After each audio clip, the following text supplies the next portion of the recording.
저는 개인적으로 이 시계를 좋아하지 않습니다. 2017년에 오메가 CEO가 한 인터뷰가 있습니다. 우린 1970년대 10년 동안 쓰레기를 만들었던 것 같다. 쿼츠 시계를 따라하다가 우리가 잘하는 것을 잃고 실패했다. 잘못한 것은 솔직하게 인정해야 한다. 우린 오판을 했다. 루즈 전략이었다. 망해버린 오메가를 재건하기 위해서 지난 20년 우리가 잘하는 것에 투자했다. 그것은 바로 기술이었다. 인정. 기술에 투자한 거 인정합니다. 그 덕에 쿼츠를 따돌리고 튼튼한 럭셔리 시장이 열리게 되었고, 그 속에서 오메가는 살아남는 것을 넘어서 전 세계인의 사랑을 받는 브랜드가 됐죠.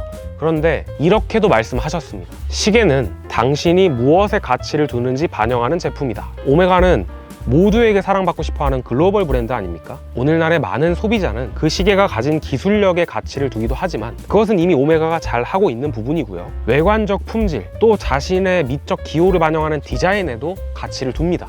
오메가 아쿠아테라는 예물시계의 상징과도 같은 시계죠. 그래서 사용하시는 분들 많다는 거 알고 있지만 저는 개인적으로 이 시계를 좋아하지 않습니다. 악플을 많이 받겠죠. 근데 객관적이라고 하면은 읽는 게 있습니다. 그냥 구글링해서 읊어주는 채널이 되는 거예요. 그래서 제 시각에서 제 생각을 얘기하려고 노력하는 채널이니까 감안해 주시고, 제가 이 시계를 싫어하는 이유부터 말씀드리자면은 오메가의 올라운더 자리에는 뭘 앉혀놔도 잘 나갈 거거든요. 그럴 자격이 있어서 그 자리에 있는 건지, 그 자리에 있어서 잘 나가고 있는 건지 의문인 겁니다. 오메가라는 큰 브랜드, 그 중에서도 가장 사랑받는 포지션에 있고요. 전체적으로 유광이 많이 들어가서 처음 봤을 때 고급스러워 보이는 것도 있고, 다이얼에 줄무늬도 더 들어가고, 로고나 인덱스도 양각인데다가 컬러도 청판이라고는 하지만 시계 고르는 사람 입장에서는 청판 아니죠. 이거 양복으로 치면 남색입니다. 호불호 없고 고민할 필요도 없는, 그러니까 살 수밖에 없는데, 내가 주체적으로 이게 좋아서 고르는 느낌이 아니라 브랜드가 주는 대로 받아 먹어야 되는 그런 강제된 상황에 놓이기가 쉽습니다. 제가 봤을 때는 오메가에서 이 가격대에 제가 앞에서 말한 요소들만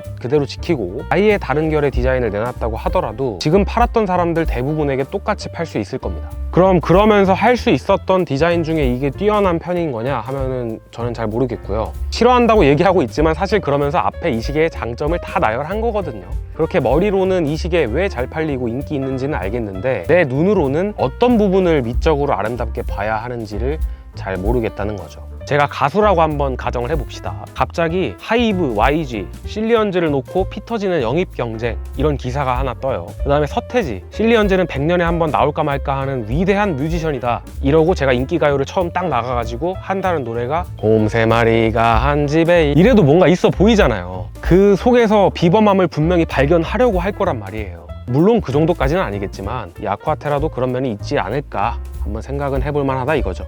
아쿠아테라는 2002년에 나온 라인업입니다. 비교적 최근 시작된 거죠. 손목시계는 결국 남자가 타겟이고 그들을 동경하는 걸 담을 수밖에 없는, 그래서 결국 바다를 컨셉으로 나오게 되는 거죠. 그럼 다이버 워치냐? 사람마다 생각이 다를 수 있겠지만 실질적으로 하는 역할은 올라운더죠. 방수 성능을 타협하면서 두께를 줄이고 더 대중적인 디자인을 뽑아낸 거예요. 이 케이스 그대로 300m까지 할 수 있다고 해도 그래버리면은 시마스터 프로페셔널 다이버 라인이 침범되니까 부담스럽잖아요. 그래서 모든 면을 고루고루 갖춘 육각형 같은 시계를 만들었다. 어느 하나 특별한 컨셉은 없는데 가장 대중적으로 사랑받을 수 있는 장르인 거죠. 근데 그 중에서도 저는 아쿠아테라가 가지는 특징이 뭐라고 생각하냐면 올라운더 치고 자기 색이 강하다. 자기 색이 강합니다. 그 반대되는 예로 블랙베이를 보면은 그게 실감이 되실 텐데요. 물론 신형은 얘기가 좀 다르지만 이때의 구형 모델 같은 경우에는 가장 무난한 디자인을 찾는 사람들을 위한, 그러니까 오이스터 퍼페추얼 같은 역할도 하면서 레인저 출시 이전에는 블랙베이 36이 익스플로러 동생격이었단 말이에요. 필드워치 역할도 하고 블랙베이 다이버 시리즈에서 베젤 인서트를 뺀 형태로 바라보면은 유사 다이버이기도 한,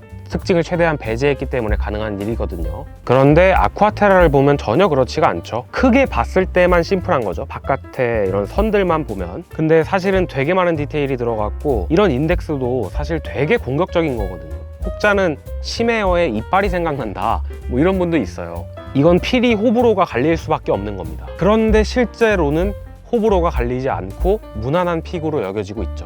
왜? 오메가라는 브랜드는 너무 유명하고 거기서 나온 올라운더가 이거니까 그냥 받아들이는 거죠. 이렇게 제가 아쿠아테라를 좋아하진 않지만 또 좋아하는 부분도 당연히 있는데요. 성능과 사이즈 설계입니다. 첫 번째는 성능. 저희 아버지가 시계 차시면서 문제가 생겼던 적이 딱 2번 있는데 한 번은 골프를 치시다가 무브먼트를 그냥 박살을 내신 적이 있습니다. 그러니까 시계가 취약한 것 중 하나는 충격이죠. 아쿠아테라는 그런 걱정이 거의 없다고 보는 게 맞겠죠. 홍보를 위해서 골퍼에게 시계를 채우기도 하고요. 그만큼 실제로 충격에 강한 무브먼트이고, 두 번째는 최근이었는데 아버지 시계가 오차가 5분가량 난다고 하더라고요. 그래서 서비스 센터를 갔더니 자성을 먹었더라고요. 시계가 취약한 것 중 하나, 자성도 당연히 있겠죠. 오메가 칼리버는 15,000 가우스 테스트를 하는 항자성을 갖추고 있습니다. 이게 어느 정도인 거냐면은 롤렉스에서 과학자들 쓰라고 만든 밀가우스라는 시계 있잖아요. 롤렉스 프로페셔널 라인이면은 되게 그 역할에 맞게 잘 만든단 말입니다. 그게 1000 가우스예요. 오메가는 15,000. 럭셔리의 초입부인 오메가 포지션까지도 제일 중요한 거는 고장 안 나고, 고장이 나도 쉽게 고칠 수 있어야 합니다.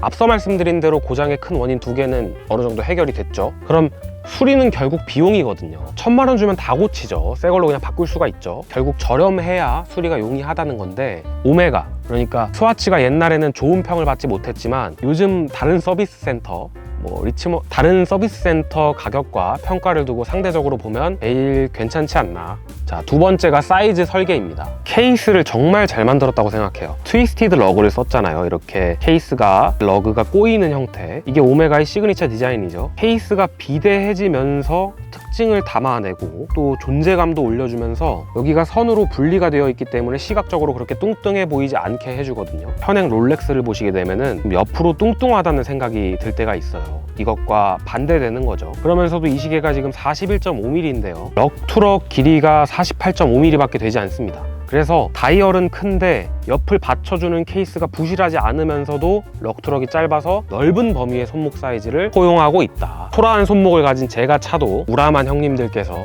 착용을 해도 괜찮다. 그리고 케이스 얘기하니까 자연스럽게 브레이슬릿을 얘기를 하게 되는데, 저는 이 브레이슬릿이 태그 호이어보다 나은 게 뭔지 잘 모르겠습니다. 좋은 점 얘기하던 시간인데 죄송합니다. 그냥 너무 흐물흐물하고 견고함이 느껴지지가 않아요. 그래서 이 브레이슬릿을 사용하다 보면 사용자 입장에서는 이게 되게 저렴하게 느껴질 수가 있거든요. 사용자 만족, 롤렉스는 그런 거 하잖아요. 또 거기다가 버터플라이, 차고 벗을 때 기분 좋은 게 별로 없단 말이에요. 이것도 롤렉스는 그렇게 하잖아요. 기분 좋게. 이런 부분에서 그냥 이렇게 매장에서 살까 말까 고민할 때, 그렇잖아요. 가운데 이렇게 유광도 들어가 있고 브레이슬릿 보기엔 좋거든요.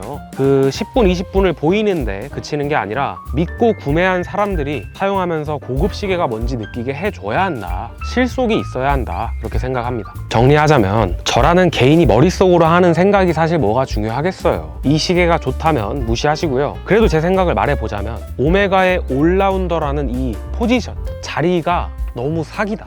하지만 무브먼트와 서비스 센터는 깔 수가 없다. 너무 좋다. 그래도 브레이슬릿은 옹호할 수가 없다. 오메가가 뭔가 최대한 드러내고 보여주려는 그런 브랜드인 건 알겠지만은 이 브레이슬릿은 그런 영역이 아니잖아요. 그거는 완전 사용자 중심적으로 가야죠. 저 이번에 아쿠아테라 월드 타이머 나온 거 보고 진짜 경악을 금치 못했거든요.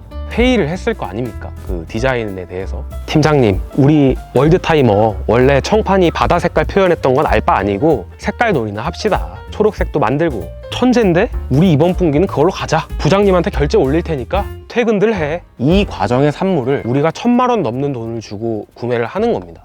물론 들리지 않겠지만은 구독자 7000명 유튜버의 공허한 외침이었습니다. 근데 내가 뭐라고 오메가한테 훈수를 둔 걸까?